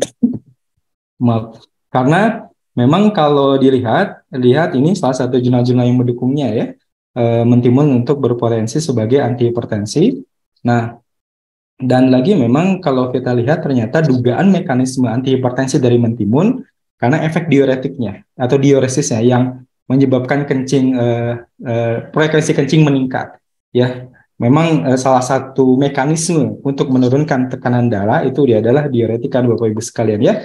Nah, jadi saya lihat ternyata banyak jurnal yang menjelaskan bahwa sebenarnya efek diuretik dari mentimun ini disebabkan efek menurunkan tekanan darah ini disebabkan efek diuresisnya, karena kandungan mentimun ini memang lebih banyak kandungan airnya, Bapak Ibu. Apalagi ketika kita jus ya, ketika kita juicing itu memang lebih banyak udah nggak perlu ditambah air terlalu banyak pun itu kan sudah ada banyak airnya ya, Bapak Ibu sekalian. Nah, itulah yang bisa menyebabkan penurunan tekanan darah. Ditambah lagi memang kalau kita lihat kandungan dari mentimun itu memang ada kandungan polifenol, phenols ya, dan kandungan flavonoid yang cukup tinggi di dalam mentimun tersebut ya, Bapak Ibu sekalian. Nah, ini salah dua tanaman yang bisa berpotensi untuk menurunkan tekanan darah tinggi. Dan ini saya coba merefer lagi ke Al-Quran, memang disebutkan juga ternyata di Al-Baqarah ayat 61 itu ada disebutkan mentimun dan bawang putih ya, Bapak Ibu sekalian. Bahkan di salah satu hadis yang diriwayatkan oleh Dailami dari Ali, itu menyebutkan makanlah bawang putih dan gunakanlah ia sebagai obat karena ia mampu mengobati 70 macam penyakit. Dan menurut hadis riwayat Abu Daud dan Tirmizi itu menyebutkan bahwa sebenarnya ada larangan untuk mengkonsumsi bawang putih kecuali setelah dimasak, Bapak Ibu sekalian. Jadi kan tadi saya sebutkan para ahli juga tidak menyarankan ya, Bapak Ibu sekalian, untuk langsung mengkonsumsi fresh bawang putih tersebut ya, Bapak Ibu sekalian, tapi menyarankan untuk diproses lebih lanjut. Tapi saya coba baca lagi, tadi saya membaca-baca jurnal itu memang, tapi ketika bawang putih itu menjadi campuran suatu masakan juga, jadi kan bawang putih ini ya common banget dipakai untuk bumbu-bumbu masak gitu ya Bapak Ibu sekalian, dan itu ternyata memang tidak terlalu, kalau untuk pengobatan tradisional tidak terlalu efektif ya untuk ketika dia menjadi bumbu suatu masakan. Tapi memang kalau memang benar-benar di treatment kayak tadi bawang putih dicoba kita fermentasi, kita coba diamkan dalam rice cooker dengan pemanasan dalam beberapa hari sehingga menjadi black garlic. Nah, itu yang kemampuannya zat aktifnya itu semakin tinggi sehingga aktivitas farmakologisnya pun semakin baik dibandingkan fresh garlic ya. Iya, mungkin itu yang bisa saya sampaikan Bapak Ibu sekalian. Memang masih banyak sekali tanaman obat di Indonesia ini, dan tadi saya coba membahas tanaman yang memang common di Indonesia, artinya memang mudah untuk didapatkan source-nya, dan memang mengarah penyakit-penyakit juga yang prevalensinya banyak di Indonesia Bapak Ibu sekalian. Ya, Bapak Ibu, kalau tadi saya lihat beberapa di Q&A itu, kalau memang mau mencari data-data tanaman obat Indonesia sudah banyak yang dikeluarkan BPOM dan Kemenkes juga. Ada formularium Fitofarmaka kalau nggak salah ya, itu ada, Bapak Ibu silakan search di Google aja, keywordnya adalah formularium Fitofarmaka, nanti keluar tuh ramuan-ramuan Fitofarmaka. Kalau nggak salah itu disertai juga cara penggunaan, dosis dan lain sebagainya. Ada juga formula etnomedicine. Nah, Bapak Ibu juga tinggal search di Google, itu banyak banget. Ada beberapa PDF-nya yang free. Ya, kalau tidak minta ke Mtrust, kalau saya yakin ada ya data-data tersebut. Nah, silakan nanti itu bisa menjadi bahan juga, atau bisa menjadi pengkayaan untuk Bapak Ibu sekalian mengenai tanaman-tanaman obat yang berpotensi. Baik, terima kasih. Itu mungkin yang saya sampaikan. Saya mohon maaf bila ada kata-kata yang kurang berkenan ataupun kesalahan dalam penyampaian materi gitu ya. Jadi silakan Bapak Ibu kita bisa diskusi, atau kalau ada kesalahan bisa saling sharing atau diperbaiki. Terima kasih. Saya kembalikan ke Pak Iwan. Terima kasih. Assalamualaikum warahmatullahi wabarakatuh. Waalaikumsalam warahmatullahi wabarakatuh. Terima kasih kepada narasumber ya Pak Fahruk. Saya panggil dulu nih, ada Pak Apoteker Surya Wahyudi dan Dr. Lona mungkin. Oke, kita tunggu Pak Surya. Pak Surya ada Pak? Ada Pak. Ada. Oke, baik. Kita tolong pinkan Dr. Lona sudah ada. Baik. Kita berhubung terbatasnya waktu, kita ada 3 pertanyaan saja, mungkin masing-masing satu untuk narasumber, begitu ya Pak Surya, Dr. Lona, dan Pak Fahruk. Kita lihat mungkin ada banyak sekali pertanyaan, tetapi kami sampaikan karena hari ini adalah sharing session ya, kita hanya sharing, dan juga waktu kita juga terbatas ya, jadi kalau Bapak Ibu nanti ikut mau lebih memperdalam lagi, nanti silakan hubungi panitia. Sepertinya Mtrust itu punya banyak program ya di sana ya. Kebetulan hari ini kita hanya sharing session aja, jadi ada acara dengan PC Banjar, jadi kita gabung aja gitu ya untuk memperingati Hari Jamu. Jadi mohon harap maklum begitu ya, karena juga waktunya terbatas dan narasumber juga tidak saya juga kan ini sudah agak sore ya Bapak Ibu ya. Jadi ada masing-masing satu pertanyaan, ini sudah saya coba pilihkan dari para peserta. Yang pertama ke Pak Surya Wahyudi dulu ya, Pak Surya. Pak Surya, ada pertanyaan dari Pak Apoteker Alamsyah gitu ya. Apakah pemberian terapi dengan herbal ini sangat membantu dalam home care, terutama pasien yang juga mengkonsumsi obat lain, Pak Surya? Gimana Pak Surya? Ya, jadi pertama-tama saya sampaikan dulu pemanfaatan obat bahan alam, baik itu ramuan ataupun obat herbal terstandar, jamu maupun fitofarmaka, kita pastikan dulu pasien tidak dalam kondisi kedaruratan. Nah, kalau yang saya praktekkan selama ini memang khusus saya menangani pasien dengan penyakit degeneratif dan sindrom metabolik, yang mana mereka harus mengkonsumsi obat seumur hidup kan. Nah, bagi yang sudah mendapatkan obat dari dokter, sifatnya herbal di sini sebagai pendamping ya, sebagai pendamping. Dan ini sangat membantu pasien kalau kita berikan pendampingan home care seperti itu. Jadi sangat terbantukan dan termonitor. Artinya baik dari segi regimen pemberian kontrol monitoring dari obat dokter maupun pendampingan terapi herbal untuk terapi suportifnya. Jadi baik saat pemberiannya waktunya kapan, dosisnya berapa, gitu ya. Karena kalau penyakit degeneratif, apalagi yang sudah lansia, itu tidak bisa kita lepas ya. Bisa kasih pasiennya, nanti diminum sehari 2 kali, sehari 3 kali, begini-begini. Tidak bisa, itu harus kita datangi sekali-sekali, kita monitor. Selain itu akan ada bonding nanti antara kita dengan pasien, juga akan timbul trust ya, kepercayaan. Nah, dari situ terapi itu nanti bisa berhasil, pasien itu merasa diperhatikan ya, tidak menjadi objek komoditas, tapi memang tujuan kita untuk membantu kesembuhan pasien itu tadi. Jadi seperti itu Pak Iman. Ini sedikit Pak Surya, itu tentunya dikomersilkan ya Pak Surya ya. Artinya praktek yang selama ini dilakukan Pak Surya itu artinya pasien tuh bayar tetap gitu, ada fee apa ya namanya, untuk fee pelayanan juga gitu ya Pak Surya.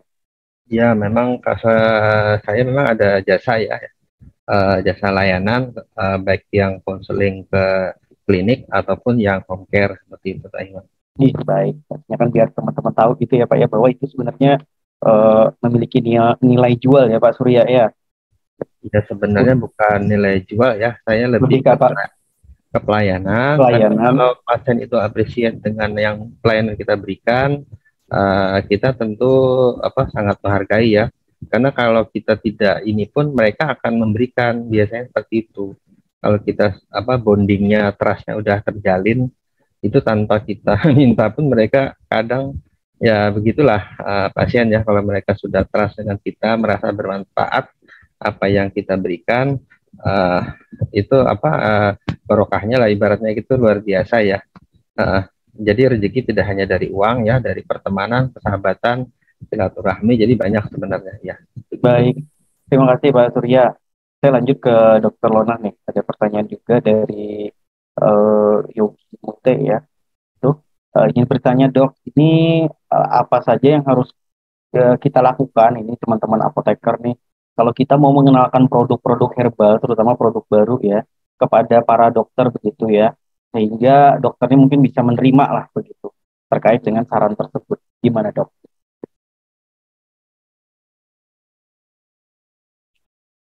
Masih mute Dok?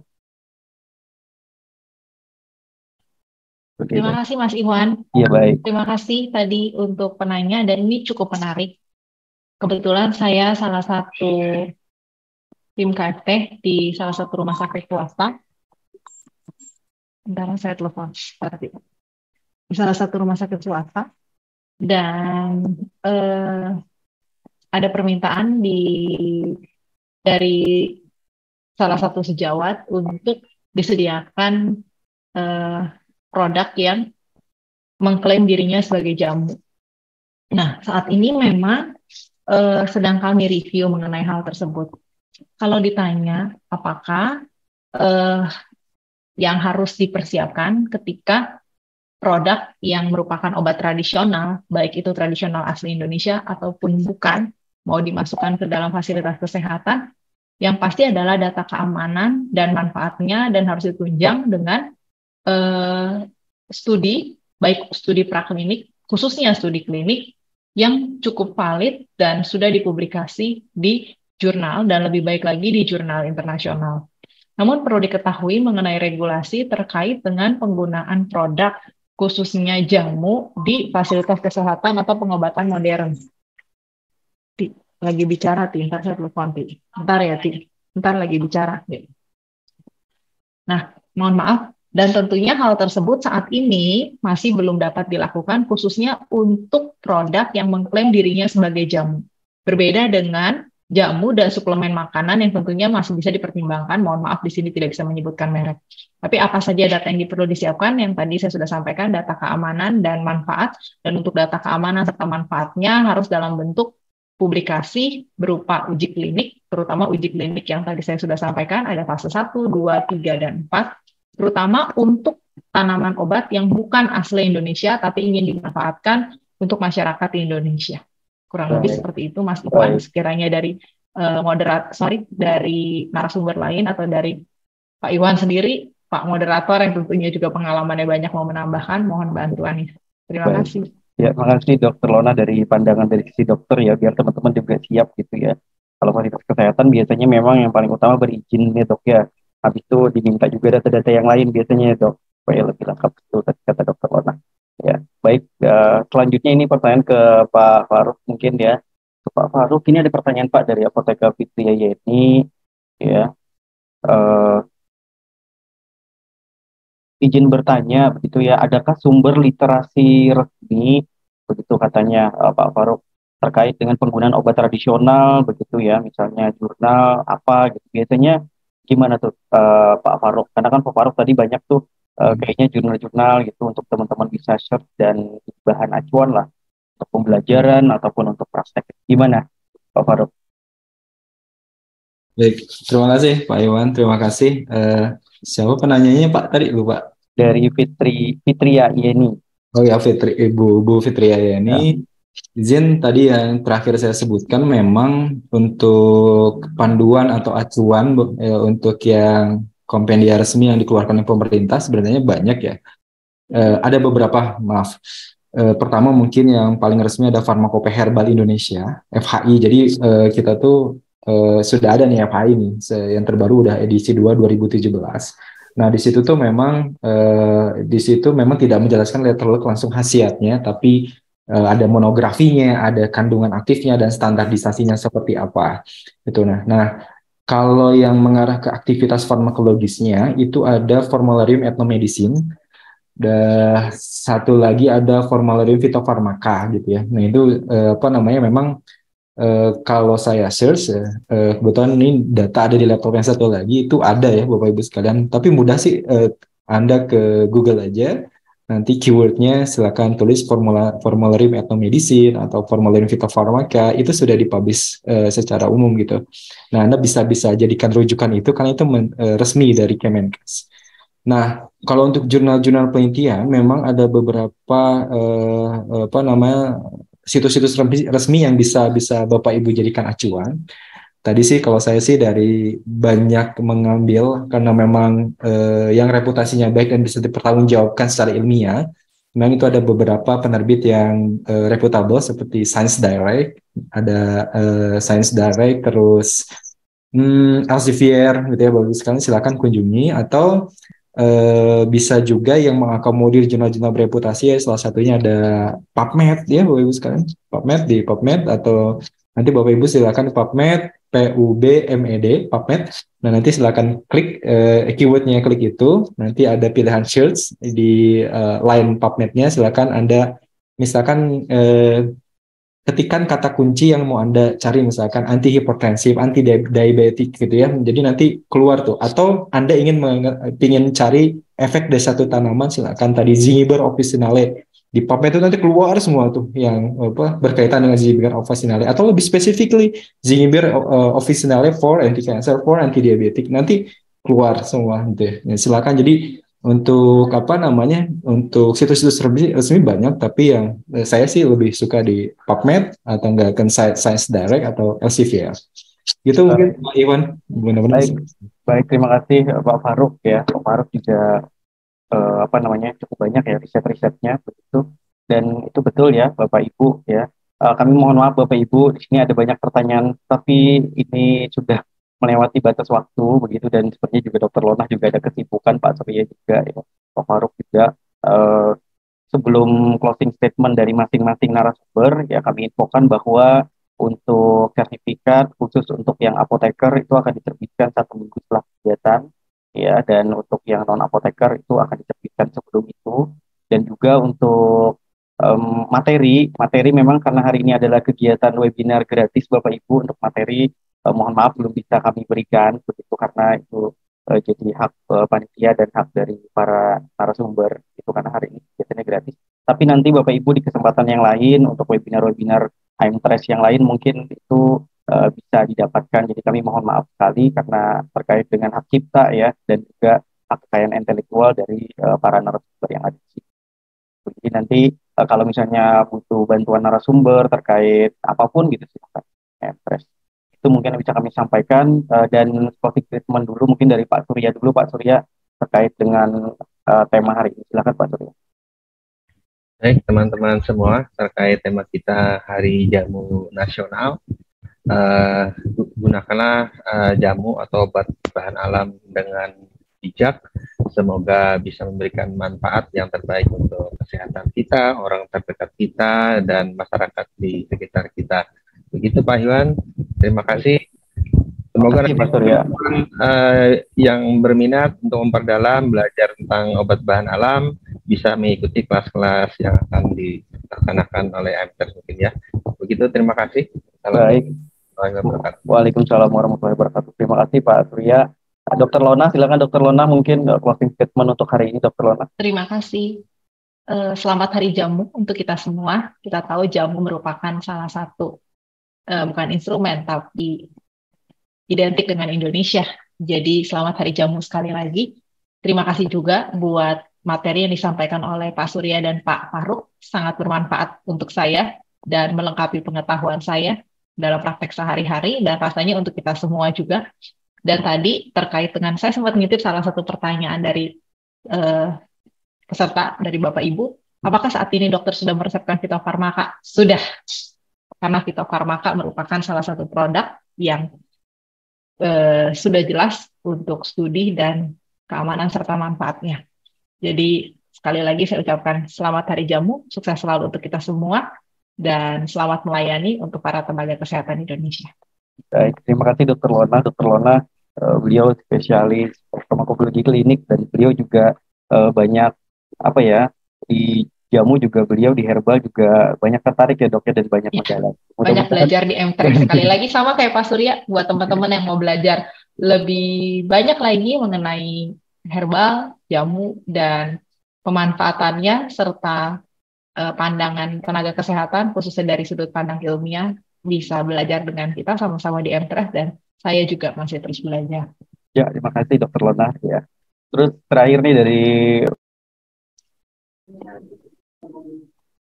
Oke, baik, terima kasih Pak Iwan. Bismillahirrahmanirrahim. Semoga jamu menjadi tuan rumah di kita sendiri, Bapak Ibu sekalian ya, dengan pengembangan yang tentunya perlu dukungan dari pemerintah, masyarakat, stakeholder maupun industri gitu ya, untuk menjadikan jamu tuan rumah di negeri sendiri gitu ya, seperti halnya TCM di Cina, Kampo di Jepang, Ayurveda di India. Nah, kita juga harus bangga bahwa jamu itu akan menjadi brand nasional atau untuk obat tradisional di Indonesia ya. Jangan sampai tergerus malah oleh produk-produk yang berasal dari luar. Baik, itu yang bisa saya sampaikan. Terima kasih. Assalamualaikum warahmatullahi wabarakatuh. Waalaikumsalam warahmatullahi wabarakatuh. Terima kasih Pak Faruk. Itu terima kasih ya Pak Surya. Terima kasih Dr. Lona. Ya, kita nanti gabung kapan-kapan lagi gitu ya di kegiatan AMTERS yang lain. Terima kasih Bapak Ibu ya, kegiatan hari ini atas kerjasama PC ya di Kabupaten Banjar, karena kebetulan saya ketua PC-nya, jadi kita gabung begitu ya, mudah-mudahan kegiatan ini juga bermanfaat untuk kita semua, kebetulan juga gratis, gitu, jadi bisa kita sharing-sharing gitu dengan teman-teman. Di sini juga ada banyak trainer juga ya itu. Sebelum saya tutup, kita foto bersama dulu ya, kalau narasumber tadi sudah di-screenshotkan oleh Mas Walid, tapi untuk yang peserta yang lain ya, bisa dibuka Bapak Ibu kameranya sebentar ya, tadi kurang lebih ada 400-an peserta ya, kurang lebih ya bergerak ya, terakhir ini di pos 350, cukup banyak ya, cukup antusias teman-teman ya untuk mengikuti kegiatan di minggu sore ini, jadi hari libur ya. Silakan dibuka, mungkin admin saya minta tolong yang di pin mungkin di stop dulu pinnya ya, karena saya coba bantu.